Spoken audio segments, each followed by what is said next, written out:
વિરામમાં સ્વાગત સમાચારોમાં આગળ વધીએ તો ગાંધીનગર જિલ્લાના દહેગામ રખિયાલ રોડ પરના જય અંબે કોલ્ડ સ્ટોરેજમાં ધડાકાભેર એમોનિયા ભરેલી ટાંકીમાં બ્લાસ્ટ થયો। આ સમયે કામ કરતા 4 મજૂરોના ઘટના સ્થળે જ મૃત્યુ થયા। મૃતક મજૂરો બિહારથી રોજીરોટી રળવા માટે આવ્યા હતા અને કોલ્ડ સ્ટોરેજમાં વેલ્ડિંગની કામગીરી કરી રહ્યા હતા। આ સમયે તણખો જળતા બ્લાસ્ટ થયા હોવાની આશંકા વ્યક્ત કરવામાં આવી રહી છે। જો કે પ્રાથમિક તપાસમાં એમોનિયા ટેન્કમાં બ્લાસ્ટ થયા હોવાનું સામે આવ્યું છે અને દુર્ઘટનાની જાણ થતાં અમદાવાદ અને ગાંધીનગર ફાયર બ્રિગેડનો કાફલો અને પોલીસ જવાનો પહોંચી આવ્યા હતા। અહીં મજૂરે કોઈપણ પ્રકારના સેફ્ટી સાધનો આપ્યા વિના કામ કરાવવામાં આવી રહ્યું હતું। અહીં આગ ઓલવવા માટે પણ કોઈ સાધન ન હતા, જેથી પ્રાથમિક દ્રષ્ટિએ કોલ્ડ સ્ટોરેજના માલિકની બેદરકારીને કારણે મજૂરોના મોત થયા હોવાનું સામે આવી રહ્યું છે।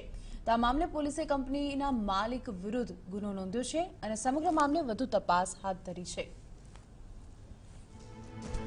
તરત જ રેસ્ક્યુ વાહનો લઈ સ્થળ ઉપર આવેલા। સ્થળ ઉપર તપાસણી કરતા થર્ડ બોડી જે કોલ્ડ સ્ટોરેજની અંદર જ્યાં એમના મશીનરીઓ છે ત્યાં આજુબાજુમાં પડેલી હતી।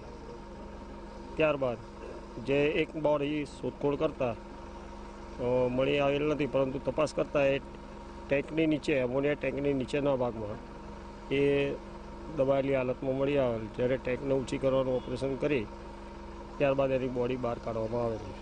ટેન્કમાં ઉતર્યા ત્યારે કોઈ પણ ફાયરના સાધનો કે કોઈ પણ પ્રકારના ફાયર અને સેફ્ટીના સાધનો નથી, એટલે ક્યાંક બેદરકારીના કારણે બેદરકારી ગણી શકાય। તો આ દુર્ઘટનામાં એક મજૂર દિવાલ નીચેથી દબાયેલી હાલતમાં મળી આવ્યો છે। ઓક્સિજનના અભાવે તેનું મૃત્યુ થયા હોવાનું અનુમાન લગાવવામાં આવી રહ્યું છે। તો કોલ્ડ સ્ટોરેજમાં બ્લાસ્ટના લાંબા સમય બાદ પણ દુર્ગંધ આવી રહી હતી અને આંખમાં બળતરા પણ થઈ રહી હતી। જે અમે કોલ્ડ સ્ટોરેજમાં ફાયર સેફ્ટી વિના જ લાયસન્સ ઇસ્યુ કરી દેવામાં આવ્યું હતું અને આ મામલે FSL રિપોર્ટ આવ્યા બાદ સમગ્ર હકીકત બહાર આવશે। એટલે આ સમારકામ ચાલુ હતું, એટલે એ જોવાનું છે કે એ લોકો actually what they were doing, એ લોકો શું કરતા હતા એ વખતે, કે શેડ ઉપર ઊભા એ લોકો સમારકામ કરતા હતા અને અચાનક અમોનિયા રિસીવર ટેન્કમાં બ્લાસ્ટ થયો છે। એટલે શેના લીધે થયું છે એની ટેકનિકલ હવે અમે લોકો તપાસ કરીશું અને એના પરથી ક્લિયર થશે કે શું છે પરિસ્થિતિ। દહેગામ રખિયાલ રોડ પાસે આવેલી જય અંબે કોલ્ડ સ્ટોરેજમાં બપોરના 3 વાગ્યાના અરસામાં જે કોલ્ડ સ્ટોરેજમાં આવેલું એમોનિયા જે ટેન્ક છે તેની અંદર અચાનક જ બ્લાસ્ટ થયો હતો અને જે ત્યાં આગળ 4 જેટલા મજૂરોના ઘટના સ્થળે જ મોત નીપજ્યા હતા।